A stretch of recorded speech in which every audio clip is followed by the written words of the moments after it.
"That ugly old sow, look at what she's wearing." My daughter-in-law sneered right on the wedding stage of a lavish reception, her microphone still on, and every guest in the room swung their attention to me. I froze mid-step, my hand still clenched around my purse, a surge of fury and humiliation rising. Then I looked straight at her father. Gregory, the bride's father, a well-known businessman in Charleston in a sharp suit, was chuckling with guests when his eyes suddenly went rigid, locking on my face with disbelief and shock. "You're Marion Cole, the one who bought my company, Whitmore Logistics?" I smiled, reset the trap in my head, and decided not to leave early. I never imagined that on my son's wedding day, in front of hundreds of elegant guests in Charleston, South Carolina, I'd be publicly insulted with something so vicious. From the moment I stepped into the ballroom, I'd braced myself for the Whitmore family's scrutiny, but I didn't expect my brand new daughter-in-law to swing straight at my dignity like that. Half-stifled laughter rippled out, mixed with awkward discomfort. People looked at me, then at Harper, as if they were watching a cheap little play. I stood there in a simple navy dress, my grandmother's classic pearl strand snug at my collarbone. I chose that outfit carefully because I know what people expect from a widowed, retired engineer. Modesty, quiet, nothing flashy, and I wanted them to see exactly that. But when Harper's words rang out, the whole hall shuddered, and right then Gregory Whitmore's gaze swept across me. I watched him stall, as if he'd seen a ghost from the past. His eyes went wide, his sun-browned skin turned ashen. He muttered, loud enough for me to hear, "You're Marion Cole. You were in that conference room back then. You're the one behind the Whitmore Logistics acquisition?" I gave a slight smile. It's the smile I've practiced for years, calm, a touch ambiguous, just too enough to leave people unsure whether I'm confirming or denying. Harper stared at her father in stunned disbelief, while her mother, Vivian, rushed a hand to adjust her glittering diamond necklace, trying to mask the rising panic. In that moment, I knew the game had changed. For 15 years, I've practiced the art of invisibility. I shop at ordinary stores, drive an old sedan, and keep my answers short when anyone asks about retirement. I've lived as if I survived only on Daniel's engineer's salary, my late husband, and his life insurance. No one suspected a thing, but Harper's contempt, paired with Gregory's stare, cracked open the shell I'd protected for a decade and a half. I didn't leave. No, I chose to stay. I lifted a glass of water, sat at a chair by the wall, and watched Lucas and Harper dance. My son was radiant, his smile lighting up the room. I had wished he'd find a decent partner, but from our brief earlier meetings I'd noticed Harper wasn't just nosy about my finances. Her eyes calculated. She didn't see me as a mother-in-law. She saw me as an asset to be appraised. The party rolled on with wine, a 12-piece jazz band, and polite social smiles. But I noticed Harper and her parents whispering nonstop, glancing my way. Gregory tried to look composed, yet his hand trembled when he lifted his glass. Vivian laughed more than usual, her laugh sharp and shrill. Harper, who'd won by humiliating me now, looked uneasy. I left the hall close to midnight, only after I'd seen enough. I wanted everyone to think I was hurt and retreating. In truth, I was already laying out my next moves. This story wouldn't end at a wedding, it was just beginning. Driving back to my small apartment, Charleston's streetlights flickered across the rearview mirror as Gregory's question echoed. "You're the one who bought Whitmore Logistics?" I didn't answer him then, but I knew one thing. My time for silence was ending. I have to decide keep hiding or take control and bring the truth into the open. That night I brewed chamomile tea, settled into the armchair by the window, and looked out at the Ashley River scattering city lights. Inside my chest, my heart felt both heavy and electric. Every cell in my body reminded me, I'm not the woman Harper thinks she can belittle. I'm Marion Cole, the woman who, with Daniel, turned a modest engineering idea into a fortune nearing $1 billion. I've been quiet long enough. I set down the cup, opened the small bedroom safe, and pulled out a sealed Navy envelope. Inside were summaries of the Whitmore logistics deal, proof that in power games people always underestimate me, and I've turned that contempt into leverage. I ran a hand across the folder and whispered, "Harper, you just sat down at a chessboard you don't understand." I turned off the lights and got into bed, but my mind kept replaying Harper's sneer and Gregory's shock. I knew Lucas would come with a flood of questions in the morning. I had to be ready. The wall of silence I'd built for 15 years had cracked, and I wasn't going to let anyone else control my story. I didn't sleep that night. I stared at the ceiling and told myself, the real fight has just begun. The morning after the wedding, I brewed a pot of hot coffee and poured it into a white ceramic mug with the logo of the engineering school where Daniel and I used to teach. Steam rose. The rich roast pulled me back to the years when our lives revolved around formulas, diagrams, and long nights in a tiny lab. People see me, a 63-year-old widow, as if I've got nothing but a small pension and Daniel's life insurance. They imagine my life is a plain apartment, a few neighborly chats, and the weekend farmer's market. They don't know the simplicity is a strategy, a cover Daniel and I built the day we first held the money that changed our lives. I remember clearly one morning in Cofford-in-Frenslac as a better place, 2011, when Daniel brought me a new design. It was just a rough sketch, electrical symbols, unfamiliar even to me, his longtime collaborator. But his eyes shone like a kid who'd found a rare gem. He said, "Marion, this isn't just an improvement. It will change how the world consumes battery power." I looked at him and felt the same faith I always had. We tested together, night after night in our garage, the smell of solder smoke, the steady beep of the oscilloscope, half-finished coffee cups everywhere.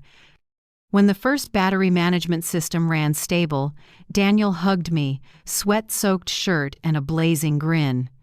I believe that moment marked a turning point not only in our careers but in our lives. In 2012, a major tech conglomerate approached us and offered to buy the patent for nearly $25 million. I remember signing in Austin, the cold lawyer handshakes, the crisp snap of turning pages, and the stunned looks we kept giving each other. We thought we could retire and enjoy old age. But when I looked into Daniel's eyes, I saw a different hunger, not to stop, to begin again. We talked it through, and that night decided we'd tell Lucas his parents had received just enough to be comfortable. No luxury, no fuss, just enough. He was 24 then, fresh out with a marketing degree, eager to build on his own. I knew if he thought we had a massive fortune, it would shadow everything he did. I wanted him to stand on his own 2 feet. And that's how the secret began. We split the $25 million. The safe part went into bonds and retirement accounts. Daniel wanted to try growth tech stocks. I leaned toward real estate in emerging port areas. We blended both careful and bold, researching every move. Some nights the floor was covered in papers, charts drawn by hand, debates lasting till sunrise. We never assumed we'd become billionaires, but Daniel had a peculiar eye. He spotted value before the market saw it. "A small logistics firm in the Midwest?" he said. "Give it 2 years, when e-commerce booms, they'll triple." He was right. A wobbly renewables startup with next-gen solar panels? Daniel insisted. "They're the real deal, not vaporware." 3 years later they went public, 10-bagger. We had failures too. A few biotech bets cratered. A couple of properties lost value. Each stumble taught us something. We adjusted. Bit by bit, our wealth swelled far beyond anything we'd dared to imagine. By 2019, when Daniel died suddenly of a heart attack, our portfolio had topped $700 million. I sat alone in the quiet house, staring at his spreadsheets, every number calling his name. I wanted to walk away from it all. But I remembered his words. "Marion, don't let anyone underestimate you." Let them think you're just a nice wife. That's when you're strongest. I kept his promise. I stayed modest and quiet so Lucas would believe his mom lived on a pension. Meanwhile, I expanded, forming holding companies to sit behind larger deals. When the chance to buy Whitmore Logistics appeared, I knew it was time. Gregory had driven it to the brink with reckless leverage. I didn't buy it to humiliate him. I bought it because the core was solid and full of potential. So while Harper eyed me with pity and asked if I needed financial help in my old age, her family was living off decisions I'd made. It was ironic and very much aligned with my philosophy. Truly wealthy people don't need to flaunt it. They let results speak. I drew a long breath and took a sip of coffee. On the table lay the long-sealed envelope for the Whitmore Logistics acquisition. After Gregory's look last night, I knew this secret would be dug up sooner or later. I didn't regret it. All those quiet years, all those times I chose silence over indignation, were part of the strategy Daniel and I designed. Invisibility. And now, maybe it was time to face the consequences. The coffee steamed, but I couldn't taste it. I'd barely slept. Harper's smug face, the sharp peals of laughter, and Gregory's drained expression replayed like a jammed film reel. I knew my hiding time was over. At exactly 7 a.m., the phone shattered the silence. Lucas's name lit up the screen. I answered quickly, my heart tugged between relief and worry. "Mom," my son's voice rushed out, "we need to talk. About last night." I heard quick pacing footsteps on his end, like he was wearing a path in the living room. I sniffed, kept my voice steady. "Lucas, I know you have questions, but take a breath." He cut me off. "Gregory told me you were tied to Dad's patents, and he brought up the acquisition." He pressed me like he knew. "I need to understand what's going on. I need answers, Mom." I went quiet for a few seconds. My heart pounded like a drum. My son has grown 34, with his own career and a home he bought himself. All of that was built on believing his parents had just enough and that he'd do the rest. I've been proud of that independence. And now I was facing the question I'd always known would come. "I didn't leave last night because I was tired," I said slowly. "I left because I needed time to think. I'll tell you everything, but not over the phone." A heavy sigh came through. Then Lucas, with a trace of disappointment, "Has Harper texted you?" "She told me she wants the family to have lunch today. She says she's already talked with her parents about some things we need to discuss." A stab went through my chest. I didn't need to guess what those things were. Harper never passes up a chance to sink her claws in deeper. Last night her eyes weren't just contemptuous, they were probing, calculating. She'd smelled a secret. And once Harper catches a scent, she digs. "Didn't you see it last night?" I asked, dry and a little bitter.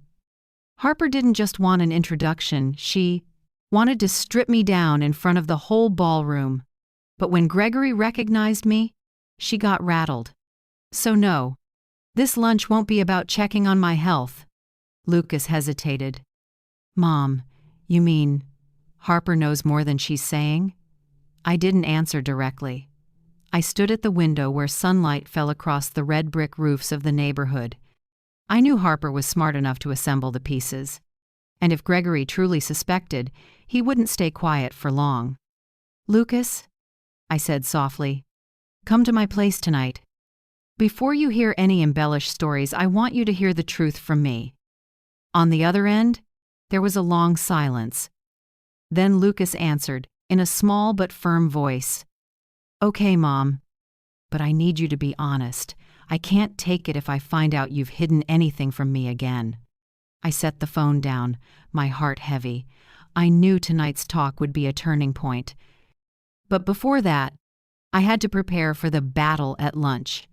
Right at 12 p.m., I arrived at an upscale riverside restaurant. Harper had booked the table in advance. Of course, it was the one with the best view of the Charleston harbor. I walked in and saw her already seated, perfectly made up, a radiant smile on her face but eyes cold and sharp as a blade. Next to her was Lucas, tense, and across from them, Gregory and Vivian. "Marion!" Harper stood, gave me a perfunctory hug, her hands cold, the heavy scent of expensive perfume hanging in the air. "Thanks for coming. We're family now, and I thought it'd be great to discuss some important matters together." I sat down and gave a faint smile. "Really? A family meal?" The server brought a top-tier Bordeaux, and Harper quickly nodded. "I want us to have a good start. A proper bottle to mark the relationship." I looked at the bottle, then at Harper. In my mind flashed an image of Daniel and me at our kitchen table, drinking a cheap bottle from a chipped glass, mapping out investment strategies.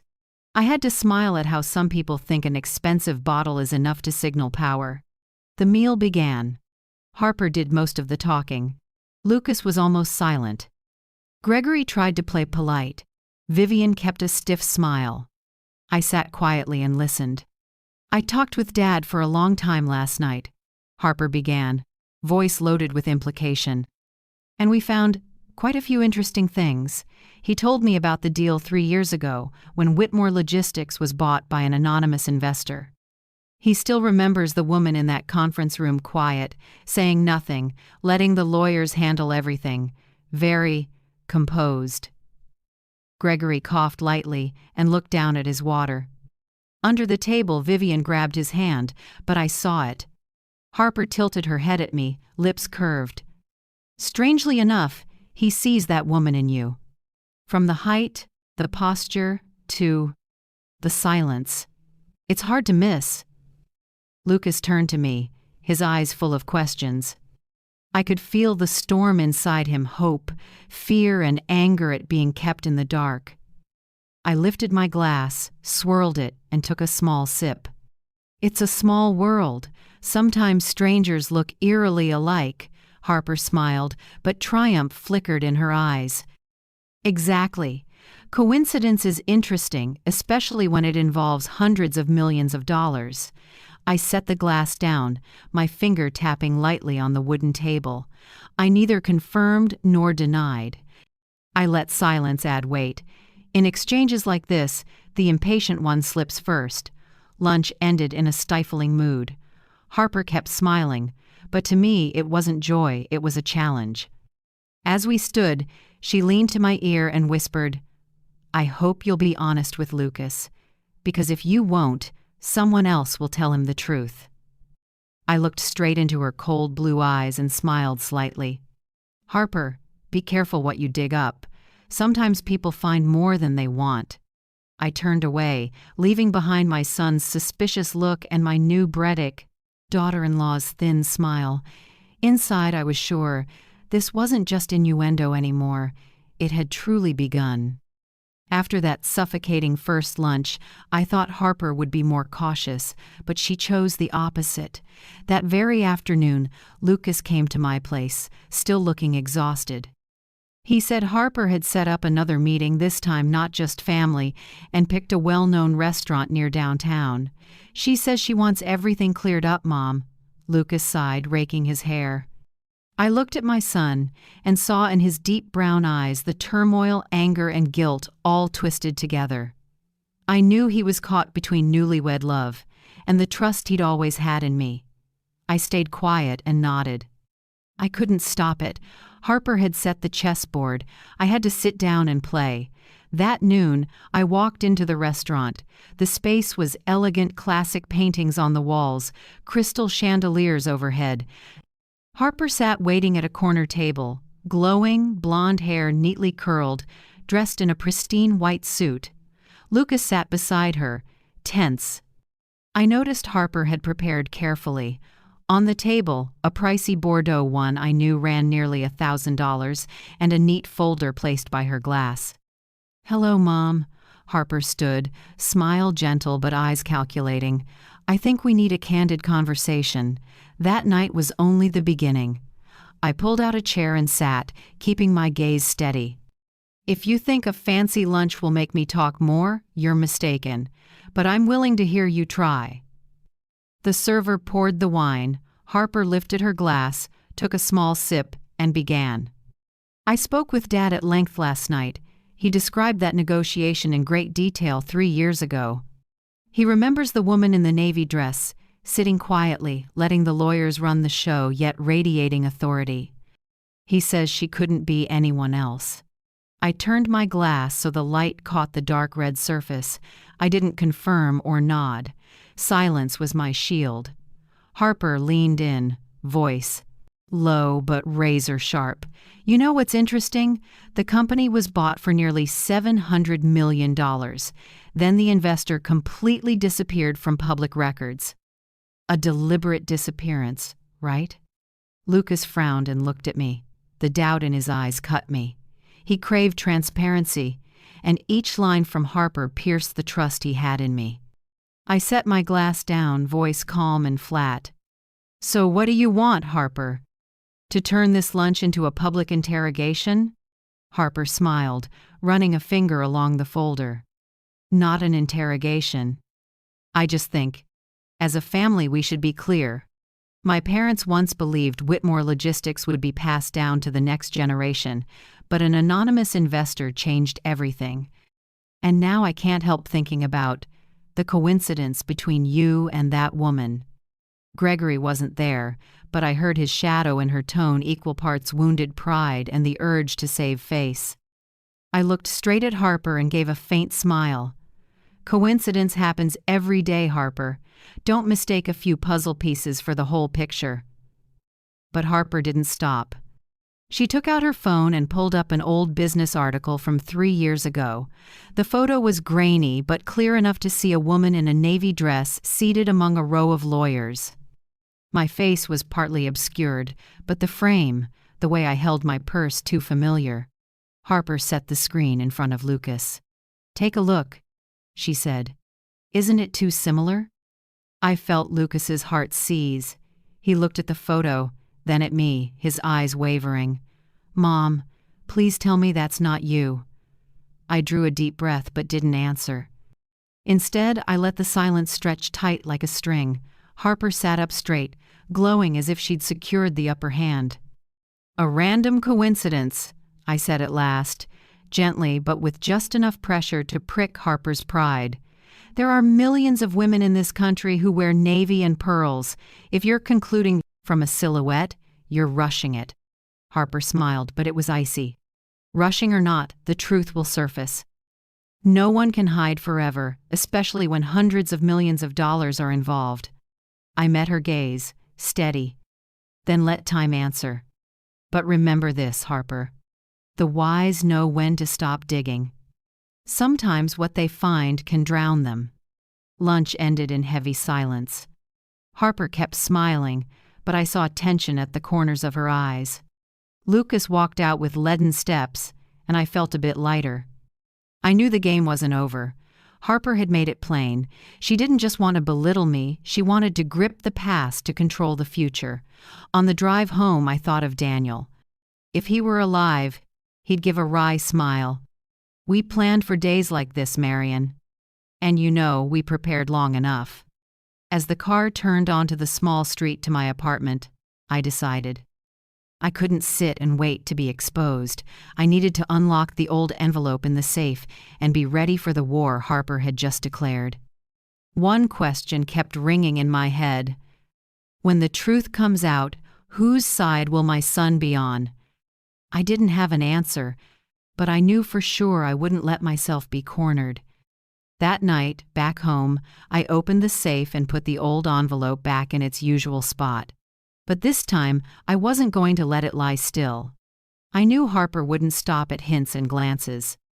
She's the kind who, once she finds a crack, will tear at it with both hands until the wall collapses. If I wanted to protect myself and Lucas, I had to move first. The next morning, I called Ethan Park. He's the financial advisor who's worked with my husband and me for years, since the days we first managed the patent sale money. Ethan's discreet and steady, and he can analyze the messiest situations with a cool head. I knew he was the one person who could give me a clear picture of the Whitmore family and the risks circling me. We met at his downtown Charleston office. A modern glass building with a high floor overlooking the river curling under the morning light. He greeted me in a light gray suit, kind face, sharp eyes behind silver frames. "Marion," he said, shaking my hand, voice quiet but firm. "From the way you sounded yesterday, I knew it was serious." I nodded. "Ethan, I need everything on the Whitmores, finances, loans, recent moves. I want the full picture." He paused, then opened his laptop and pulled up a prepared digital file. "You guessed right. I've kept tabs on them for a while, at your request after the acquisition, and what I'm seeing lately isn't good." Ethan turned the screen to me. Charts popped up, debt bars stacked high. He explained, "In 2018 and 2019, Gregory expanded Whitmore Logistics with excessive leverage, buying small firms across the Southeast. When the freight market tightened, they couldn't service the debt. That's why he had to sell to you in 2020. I nodded slightly. I knew that part. But Ethan continued, "What you didn't know is that since then, the Whitmores have kept up a lavish lifestyle with more loans. They've mortgaged nearly 80% of the primary estate in Virginia. Investment accounts have been drained, with only a little left to keep up appearances." I frowned. "So, everything they flaunt rides on debt?" Ethan nodded. "Yes. They're betting Gregory finds another big opportunity, or—" He stopped and looked at me. "Or they look to Lucas and Harper's marriage." The words tightened my chest. I leaned back and drew a long breath. Just as I feared, Harper wasn't only a vain, status-chasing girl, she was a key piece in the Whitmore financial strategy. "There's something else," Ethan added, voice dropping. "I found recent queries from a private investigations firm, Blackridge Investigations. They're trying to trace shell companies and hidden ownership tied to multiple deals over the last decade. Not hard to guess who hired them." I pressed my lips. "Harper." "Likely," Ethan said with a nod. "And I'm seeing the name of an attorney, Mark Vance, a specialist in trust and estate disputes. They've been in contact at least twice this past month." A chill spread through me. Everything was moving faster than I'd thought. Harper hadn't stopped at suspicion, she'd started building a legal strategy to strip away the cover I'd kept for 15 years. "I need to know," I asked, slow but steady, "how much scrutiny the legal structure Daniel and I built can withstand." Ethan sat up straight, took off his glasses, and rubbed his eyes. "Marion, that structure is solid. We used multiple shell layers and accounts in states with strong privacy laws, but nothing is invincible. A targeted investigation, legal and financial combined, can trace it back. The question isn't if it can be exposed, it's when." I stayed silent. Daniel's old words rang in my head. "We don't hide to run away. We hide to protect Lucas, so his work gets the credit." But now that secret was turning into a blade at his throat. "Ethan," I asked, looking him in the eye, "what do you think I should do?" He thought for a moment. "I think you need to control the story before it's exposed in the worst way. Harper's smart, but she's impatient. If you let her lead, this becomes a public attack, maybe even drags in regulators. If you move first, you can reframe it as what it is: a widow devoted to protecting her family. A capable investor who kept things private so her son could stand on his own." His words weighed on me. I hate crafting sentimental narratives, but Ethan was right. In a world where image matters as much as truth, I have to be the storyteller before I become the character in someone else's tale. "There's something else," Ethan added. "If this blows up, Lucas gets hit the hardest. His career is built on the belief he made it on his own.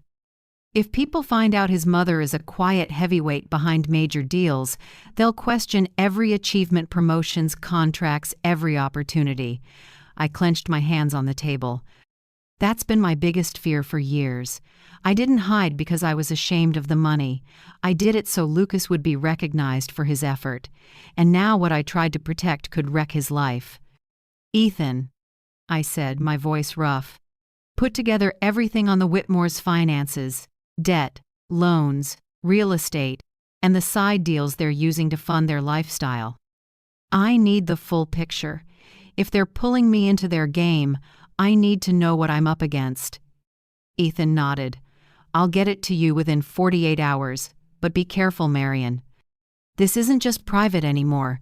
You're heading into a fight that requires a cool head and patience. And above all, be ready for the fact that sometimes truth isn't a weapon, it's a burden. I stood and shook his hand. I understand. But Ethan, I've been quiet long enough. If Harper thinks she can mine my secrets to control my family, she's misjudged me. Leaving the building, the river wind kicked up, flipping the hem of my navy dress.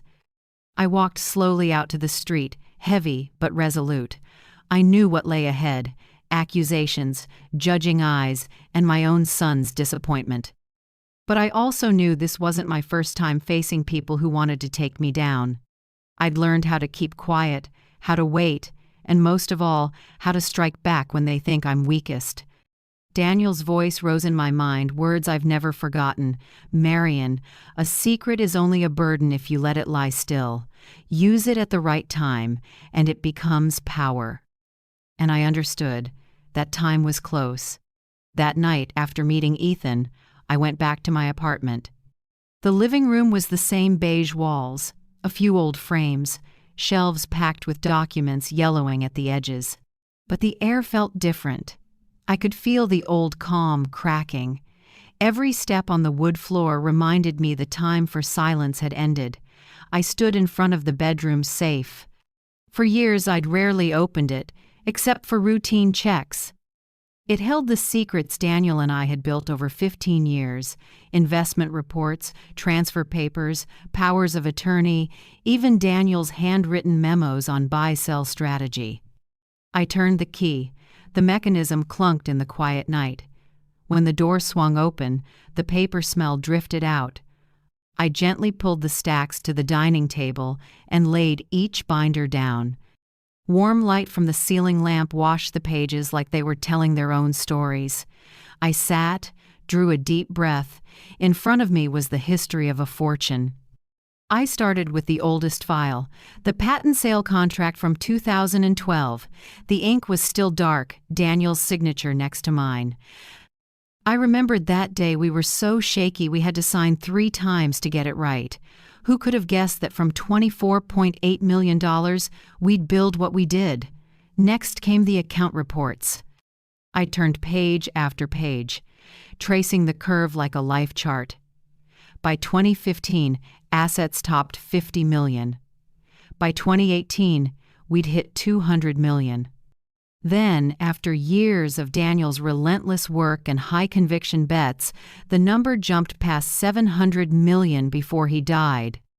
I went still, fingertip touching his note in the margin. Don't ever let our son think things just exist for him. He needs to know the value of work, not inheritance. I lingered there, then closed the page gently. Daniel always saw farther than I did. Now his words were the lamp in this storm. But tonight wasn't for nostalgia. I needed to prepare for now. I opened my laptop, entered the secure password, and started digging. If Harper had hired someone to follow me, I was going to look back at her. I'm not young enough to chase every tech trick, but after years with Daniel, I know how to read between the lines. I looked up Blackridge Investigations and found them mentioned in a few legal briefs, a firm that tracks money flows and backtraces shell ownership. They've played in estate fights and wealthy family disputes more than once. I opened Ethan's materials from earlier, the report on Harper's recent credit activity. 3 new credit cards in 1 month, all with unusually high limits. The transaction list showed payments to law firms and investigators. So there it was. Harper was going all in, betting the return would dwarf the cost. I leaned back and stared at the ceiling. To Harper, marrying Lucas was just an investment, a ticket into a fortune she believes I'm hiding. The thought made me both sad and angry. My son, honest and open, reduced to a lever in someone else's plan. I turned back to the table and opened another file. My analysis from when I bought Whitmore Logistics. I remembered it clearly. Gregory had run the company to the edge, debt piled high, employees rattled. I didn't buy out of spite. I saw real value in the warehouse network, the transport lines, and seasoned staff. With the right management, it could recover. It did 3 years later. It was one of the region's most consistently profitable logistics firms. I gave a bitter smile. Gregory still floats on consulting fees and a board seat arrangements I put in place to keep him steady. And now, that family through Harper wants to flip the board. I opened another binder. Dividend logs, tech licensing contracts, startup equity. Every number and line of data proved I wasn't lucky. Daniel and I worked. We researched. We calculated. No one has the right to call me a freeloader, as Harper once implied. It was late. The wall clock read close to 2 a.m. But I wasn't tired. My blood was moving faster. My mind was clear. I sorted everything into 3 sets. One for me, one if an attorney is needed, and one for Lucas in case I had to tell him everything. Before putting them away, I took a leather notebook and wrote my to-do list. 1. Verify all of Harper's financial transactions from the past 3 months. 2. Gather proof of the Whitmore's debt and mortgage positions. And 3. Prepare an asset summary to explain to Lucas if needed. 4. Build a legal plan with Ethan and an independent attorney. I closed the notebook and set it on the stack. Then I stood and faced the mirror. In the warm, dim light, I saw the years in my face and the shadows under my eyes. But I also saw something else: resolve. I wasn't the woman quietly taking abuse at the wedding reception. I was Marion Cole, who learned to wield silence as a weapon and truth as a blade. I whispered, like to Daniel somewhere far away, I won't let them trample us, and I won't let Lucas be turned into a pawn. I promise. Outside, the city had gone still. I turned off the lights, but a fire had been lit inside me. I knew the real battle had just begun. 2 days later, Lucas called, hesitant. Mom, Harper wants us to come over, to your place, tonight. She says she has serious ideas about the future. I heard worry in his voice and knew the evening would be the staged performance Harper had been building. I straightened up the living room, small, simple, just a beige sofa, a low wooden coffee table, and a few family photos. I deliberately changed nothing, no fancy staging.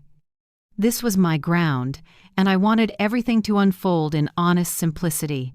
When the doorbell rang, I opened it. Lucas stepped in first, clearly unsettled.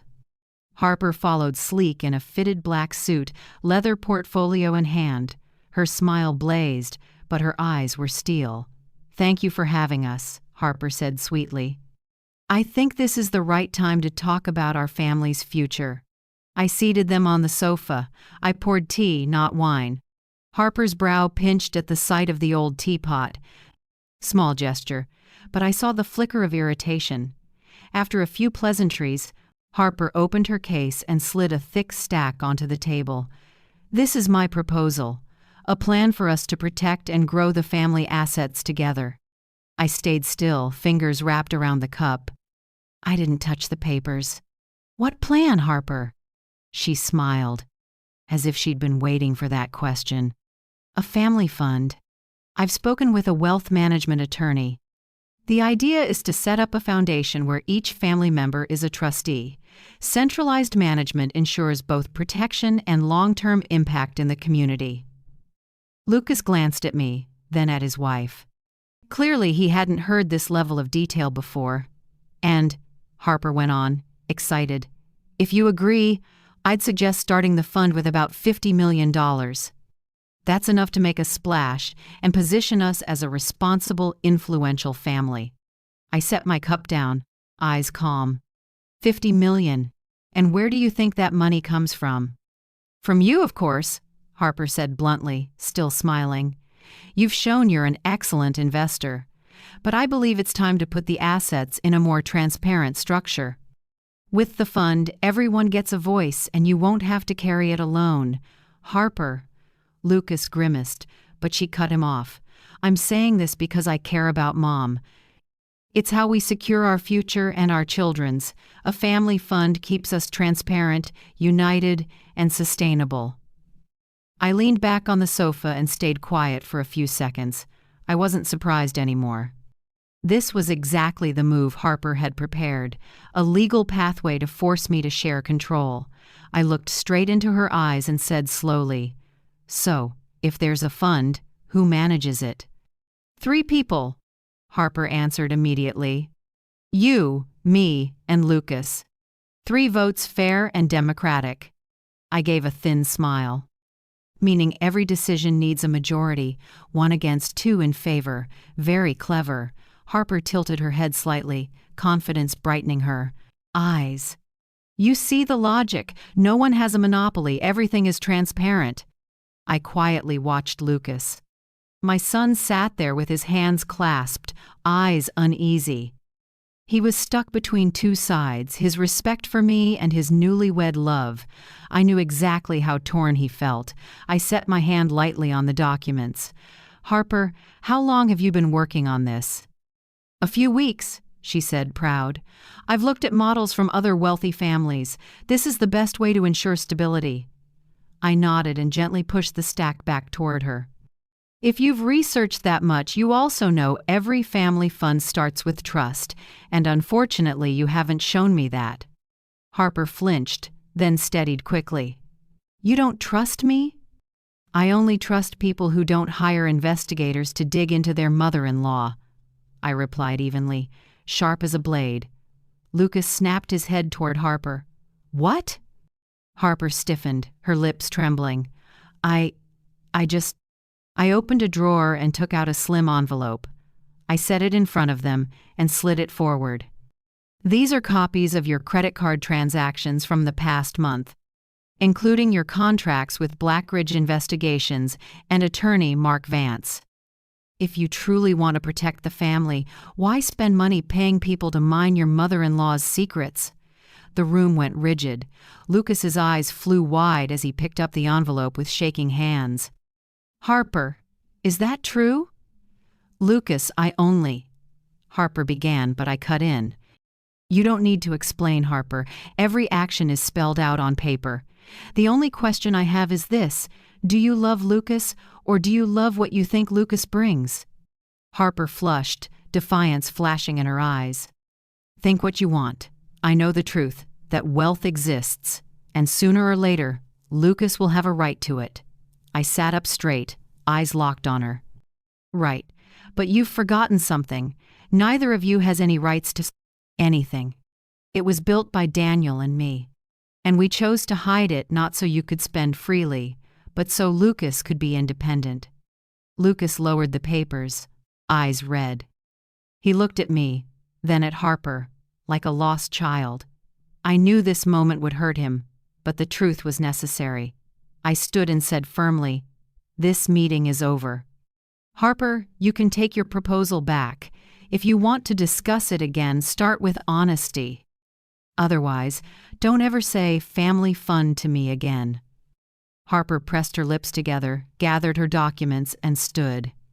She forced a smile at Lucas, then turned away, her heels striking the floor in hard, dry beats. The door closed, leaving the room in silence. Lucas sat with his head in his hands. I walked over and set my hand on his shoulder. "Son, I know the truth is hard to take, but I can't let you be turned into a tool." Lucas looked up, his voice hoarse. "Mom, I don't know who to believe anymore." I squeezed his shoulder gently. "Just believe in yourself. I'll handle the rest." That night, after Lucas left, I sat alone in the living room. Outside, the autumn wind whispered through the trees. I knew Harper wouldn't stop. But at least I'd shown her I wasn't a woman who sits quietly to be handled. And inside me, the fire to push back burned hotter than ever. Only 3 days after the evening, Harper brought her family fund proposal to my apartment. The real storm hit. On Monday morning, I got a call from Ethan. His voice was rough, more serious than usual. "Marion, I just got word. Someone filed a complaint with the Securities and Exchange Commission. They're challenging the ownership behind several shell companies tied to the 2020 Whitmore Logistics deal. The filer, none other than the Whitmore family, signed by Harper." I closed my eyes and let Ethan's words echo through me like waves. I'd expected a reckless move, but I didn't think she'd go this far, dragging a federal regulator into it. This wasn't a living room fight anymore. This was a public declaration of war. "What does that mean, Ethan?" I asked slowly. "It means," he said, "you could face a long investigation, even if your structures are fully legal. Just being investigated can put your name in the press with all the ugly questions. More importantly, Lucas will get hit. People will say his career came from his mother's money." My grip tightened on the phone. Everything Daniel and I had tried to protect to give Lucas a clean career without the shadow of a fortune was now at risk of collapsing under Harper's greed and calculation. That afternoon, Lucas showed up at my apartment. His face was gaunt, dark circles under his eyes. He didn't say hello, just walked straight to the couch and dropped onto it. "Mom," he said, voice tight, "is it true? Are you the one behind the Whitmore Logistics buyout?" I stayed quiet and looked at my son. His eyes drilled into me, hurt and angry. I knew this moment would come sooner or later, but my heart still stabbed seeing him face the truth. "Yes," I said after a pause. "I was the buyer. I invested through a shell to keep it private. I didn't want you dragged into it. I didn't want your success to be dismissed." Lucas let out a bitter laugh and shook his head. "You think hiding it protects me? You've lied to me for 15 years. I've been proud of making it on my own, and now co-workers, bosses, everyone can say I rode family money. Do you have any idea how humiliating that feels?" I went still. I wanted to go hold him, but I knew any comfort would sound like an excuse. I spoke, my voice trembling but steady. "Lucas, understand this. Your father and I never wanted you to live off an inheritance. Everything I did was so you'd have a fair shot." "Fair?" Lucas shot to his feet, eyes red. "If it's fair, why didn't you tell me from the start? Why let me live in the dark? Now I'm a joke to Harper, to her family, and soon, maybe to the world. Who were you protecting, me or your image?" His words cut straight through me. In my memory, I heard Daniel's gentle voice. "There'll be a day Lucas blames you. But trust me, one day he'll understand." I clung to that to keep from breaking. "You can hate me, blame me," I said slowly, eyes on him. "But I'd rather carry that than see you lose everything to a truth told too soon. I chose to keep the secret because I believed one day you'd understand." Lucas turned away and stood for a long moment. I saw his shoulders shake, whether from anger or tears, I couldn't tell. That evening, Ethan arrived with another stack of files. We sat at the dining table with papers spread everywhere. "Harper's building a narrative," Ethan said. "She and her family will claim you hid your identity to take over Whitmore Logistics and control their financial future. They'll play the victims and paint you as the manipulator." I nodded, calmer than I felt. They forget the company would have gone bankrupt without me. But justice and public opinion rarely walk together. Ethan sighed. "We need to prep on 2 fronts, legal and public. I'll bring in a top corporate attorney. But with Lucas, you have to be careful. The crack is widening. Harper will use this to push him further from you." I looked out the window at the city glowing at night. Quiet pain filled me. I'd expected Harper to strike, but I didn't expect her hardest blow to land on the bond between me and my son. The next day, I received a meeting request from the Whitmore's law firm. They wanted a transparent discussion about finances. Plainly, a tribunal. Lucas texted me, "Mom, I'll go with you. But please be honest this time, no more hiding." I stared at my phone, my chest tightening. I knew this wasn't just a meeting. It would decide whose side Lucas stood on. I closed my eyes and told myself, Marion, this is the moment your son sees who you really are. Don't let Harper define you. The meeting took place high up in a glass-walled conference room overlooking Charleston. Gregory and his wife were already there, faces arranged in dignified pretense. Harper sat beside Lucas in a steely gray suit, with the hard-edged attorney, Mark Vance, in front of her. They opened with accusations that I hid my identity, used complex structures to control things, and had deliberately undermined a family for my own gain. I sat straight and listened without interrupting. When it was my turn, I said only this. I didn't take anything from anyone. I bought a sinking company, pulled it up, and saved hundreds of jobs. If your family calls that manipulation, then maybe it's your definition of responsibility that needs review. Harper leaned forward, voice acidic. Dress it up however you want. Lucas knew nothing. You lied to your own son. If you can hide a secret for 15 years, who knows what else you're hiding? Lucas looked at me. In his eyes was a storm, love, anger, and a broken trust. I knew each of Harper's words stitched deeper into a crack that already existed. I took a long breath and spoke clearly. Lucas, I did keep it from you, but I never hid anything to hurt you. If you feel humiliated by this truth today, I'll carry that shame. But don't forget it's Harper turning that secret into a weapon to tear your family apart. The room went silent. Lucas bowed his head and clenched his hands. I knew his heart was being pulled in two, and I understood. This crack wouldn't heal today, but I trusted time and the truth to do its work in the end. The 20th floor conference room stayed dead quiet after my final words. Late light streamed through the glass walls, glinting off the long walnut table, making us all look like we were sitting in a clear tank.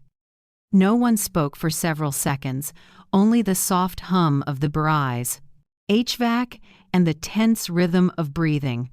I knew this was the breaking point the moment masks would fall. Harper still sat straight-backed, slender hands neatly on the thick folder. But the corner of her mouth curled in challenge, like she was sure she held the knife handle.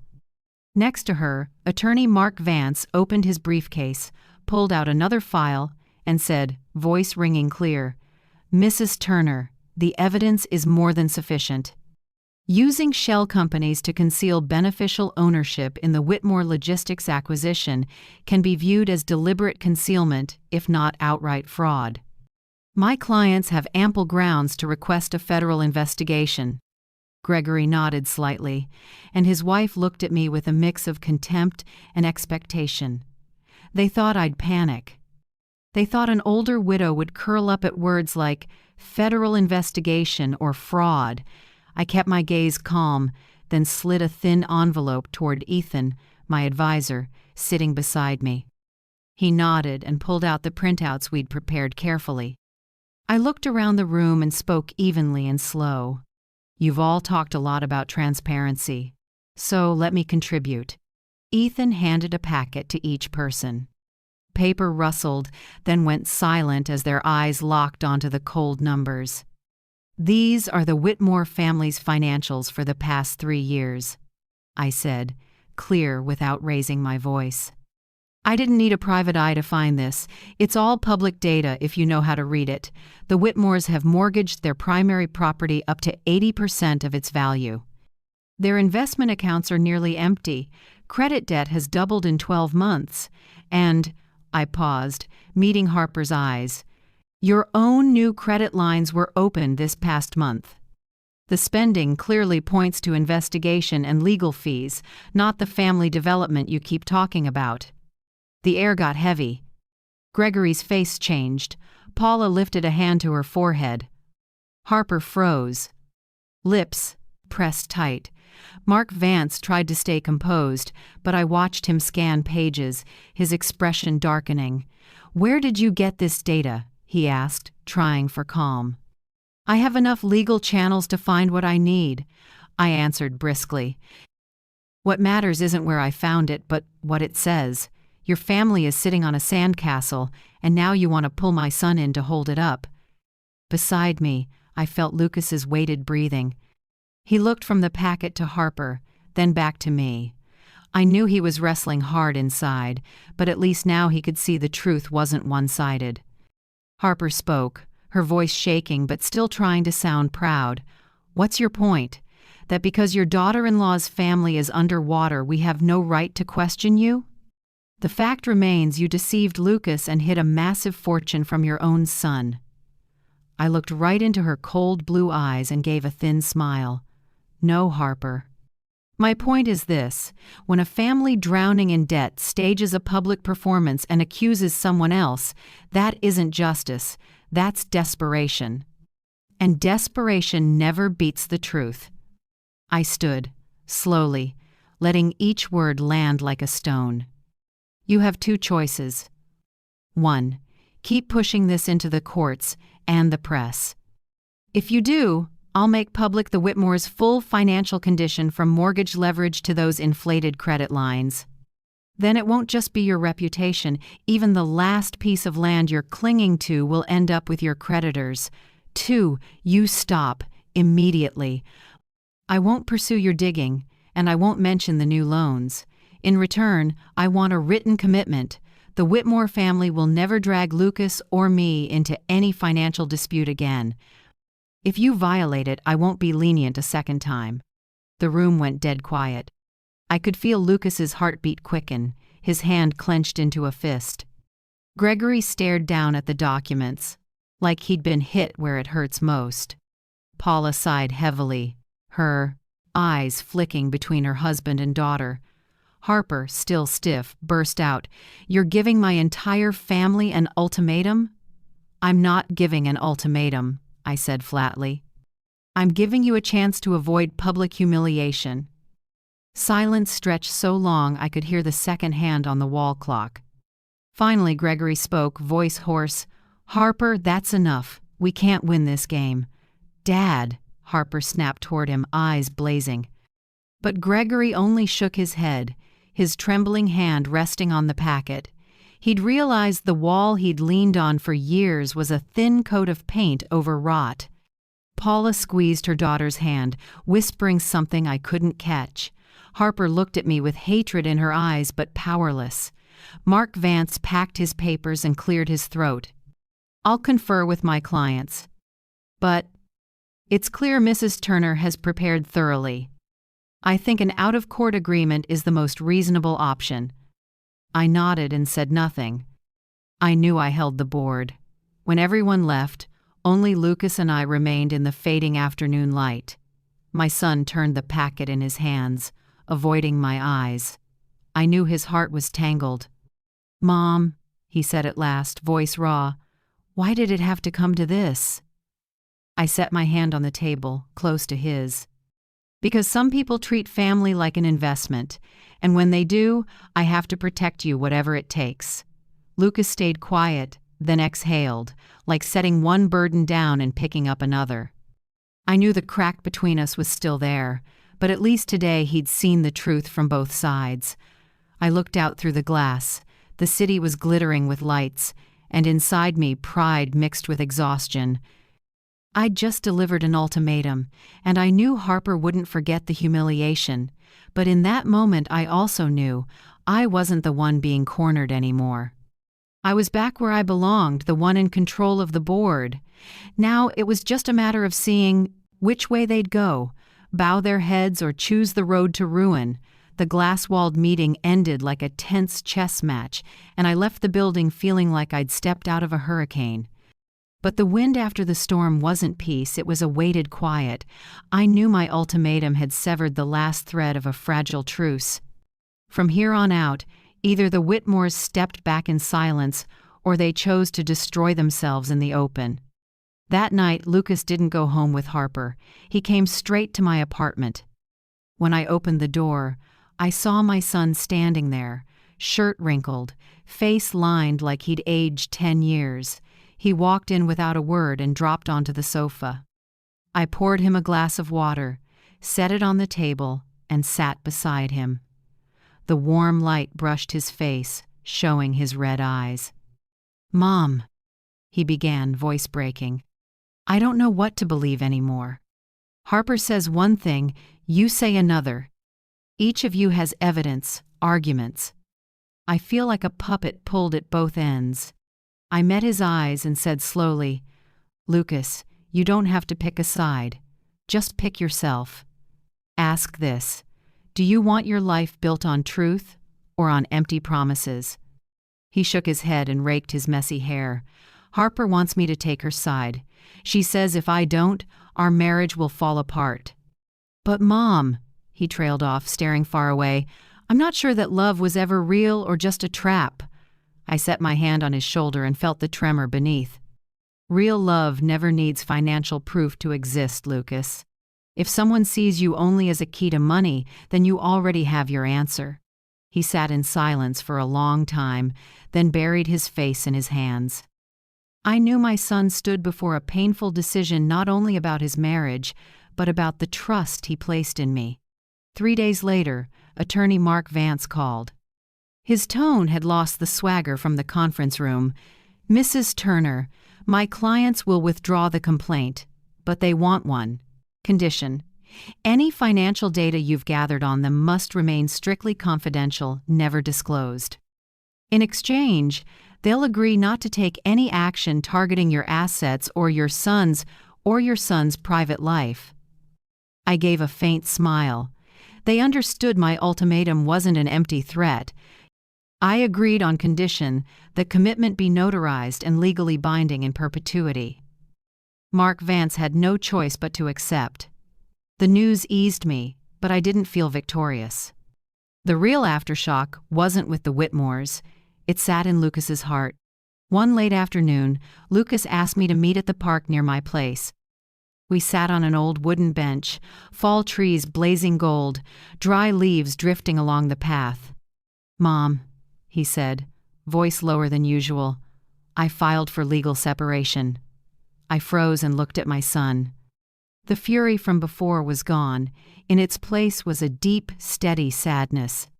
"I know this will upend my life," he went on, "but I can't live in a marriage where every day I have to prove I'm not a walking wallet. Harper chose her road, and I have to choose mine." I set my hand over his, grown strong, yet shaking like a little boy's. "Lucas, I'm sorry I dragged you into this storm. But I'm proud you chose the truth, no matter how much it hurts." He looked up, eyes wet. "Mom, I'm not sure I've forgiven you, but I know you fought for me. And I think that's the only reason I'm still standing." His words cut and healed at once. I accepted both. I didn't expect instant forgiveness, only that my son see I never abandoned him. In the weeks that followed, things settled. The Whitmores pulled in and went quiet. Rumors about their debt leaked through a few financial circles, but no one spoke openly. Our legal agreement held. Harper vanished from Lucas's life as if she'd never been there. As for me, I spent evenings by the window, watching traffic slide under the streetlights. Some nights I missed Daniel fiercely.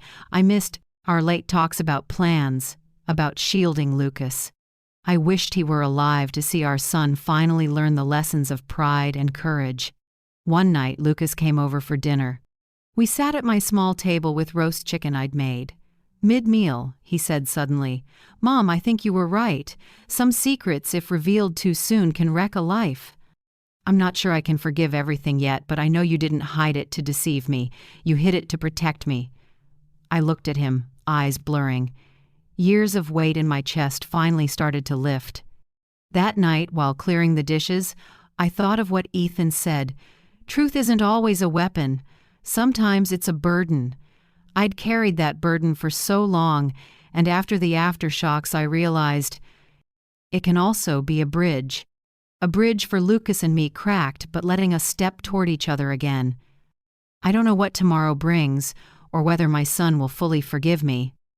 But I know this: I kept my independence, protected him from the Whitmores' greed, and taught him what Daniel always wanted: Sometimes choosing the truth matters more than anything else. Inside me, a new calm storm born, though the ground still trembles. I know this isn't the end, but it is a cleaner, truer beginning. When the aftershocks finally eased, I knew I needed a new space to breathe, to look back at what we'd just come through. In November, I decided to leave Charleston for a few weeks and head to Santa Fe, the place Daniel once said, if we ever retired. He wanted to sit on an adobe porch and watch the sun go blood red behind the Sangre de Cristo Mountains. The trip itself was short by plane, but in my mind it felt much longer.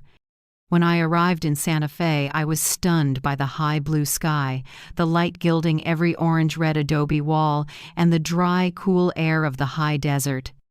It was nothing like Charleston's humidity, yet oddly comforting, as if the land and sky were whispering, "Lay your burden down."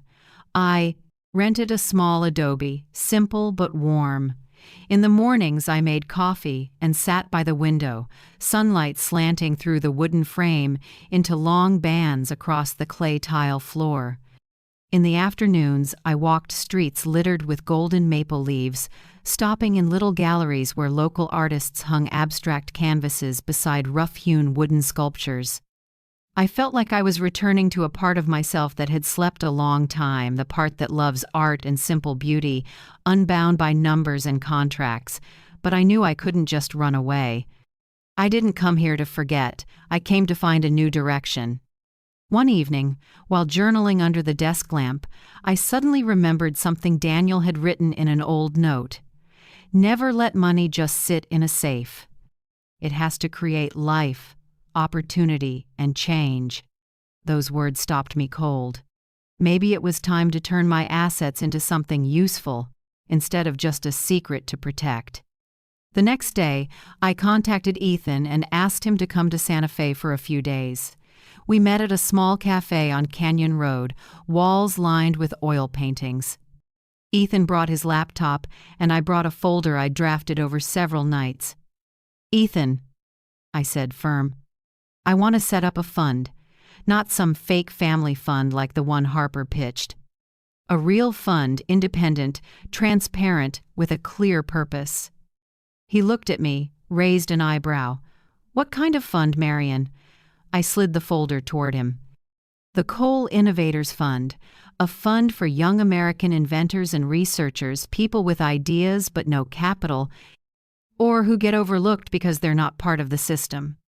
I want them to have the chance Daniel once dreamed of, back when we were a young, broke couple in a garage thinking about technology." Ethan flipped through the pages. His eyes brightened, and he nodded slowly. "A big idea, and you have both the resources and the credibility to make it real." I smiled lightly. "It's also how I want Lucas to see the truth. This wealth isn't here to destroy. It's here to build. It doesn't need to be hidden anymore, because now it has a purpose." In the days that followed, we worked non-stop. I met with a nonprofit legal team in Santa Fe to set up the foundation. I called a few of Daniel's old research colleagues and asked them to serve as honorary advisors, and I wrote a short mission statement for the fund. Born from a garage dream, this fund exists to open doors for other garage dreams. At night, I sat in the quiet adobe house, listening to wind brush the wooden door, feeling a strange warmth. It felt like Daniel was right there, smiling as I wrote each word. A week later, I asked Lucas to come to Santa Fe. When my son stepped into the adobe house, I could see the change in him. The heavy gloom of the past weeks had lifted, replaced by a new calm like the storm had forced him to grow. "Mom, why did you call me here?" he asked, setting his suitcase down. I handed him a folder. "Read." Lucas sat, turning the pages. His eyes widened. When he reached the last page, where I'd written the fund's name, Coal Innovators Fund, he looked up, his lips trembling. "Mom, you really want to do this?" "Yes," I said. "I hid a secret for 15 years to protect you. But now I don't want to hide anymore. This wealth isn't for Harper or the Whitmores to fight over, it's for something good. I want you to see that the truth isn't only a burden, it can bring light." Lucas was quiet, then suddenly gripped my hand. Tears shimmered at the corners of his eyes. "Mom, I'm not sure I've forgiven you for keeping me in the dark, but I'm proud of you. I want to build this fund with you." My heart lifted. For the first time in years, I felt the mother-son bond knitting back together. I squeezed his hand and nodded. The fund's announcement took place in Santa Fe, in a small hall washed with sunlight pouring through the Burberry windows. I wore a deep blue dress, hair neatly pinned, mission statement in hand. Lucas sat in the front row, face bright, eyes proud. Ethan stood nearby, giving me a look of encouragement. When I stepped to the podium, the room fell silent. I began with a simple story. 15 years ago, my husband and I sat in a small garage, surrounded by circuit boards and piles of papers. We had nothing but an idea and stubborn persistence. If someone had believed in us back then, maybe we would have traveled faster, with fewer bumps. Today, I want to be that someone for other dreams. I paused and looked around the room. Everyone's eyes were on me, listening. The Coal Innovators Fund is here to support young inventors and researchers, those who dare to dream and dare to build. This isn't a family's fund, it's a fund for ideas. I hope it will live longer than I do, longer than this generation. Applause rose around me. I looked down at Lucas. He smiled at me, the smile I had waited years to see, a smile without doubt or distance. That night, after the announcement, my son and I sat on the adobe porch under a starry Santa Fe sky. I poured 2 glasses of red wine and set one in front of him. "What do you think?" I asked. Lucas lifted his glass, just a little. "I think you turned a war into a beginning, and maybe I should learn to do the same." I smiled. "We're both still learning, Lucas, and Santa Fe, maybe this is our first classroom." The high desert wind drifted by, carrying the scent of earth and dry grass. I tilted my face to the sky and whispered inside, "Daniel, do you see? We kept our promise, and now our legacy won't be a secret, it'll be a guiding light." On my last night in Santa Fe, I sat on the adobe porch, the high desert air turning crisp, smoke from nearby chimneys threading through the dark. Lucas had gone to bed, and I lingered, sipping hot tea. Watching moonlight stretch across the distant mountains, I realized that after all the battles, what remained to me wasn't just wealth or a defended reputation, it was peace in my soul and a door opening for the next generation. I thought of the woman I used to be, a widow living quietly behind a thick wall, always afraid of being exposed, weighed down by a massive secret. I once believed disappearing was the only way to stay safe. But now, seeing the Coal Innovators Fund take shape, I understood. Real strength isn't in hiding, it's in knowing when to share and turn it into light. Lucas, too. My son had grown through the upheaval. I could see a new resolve in his eyes.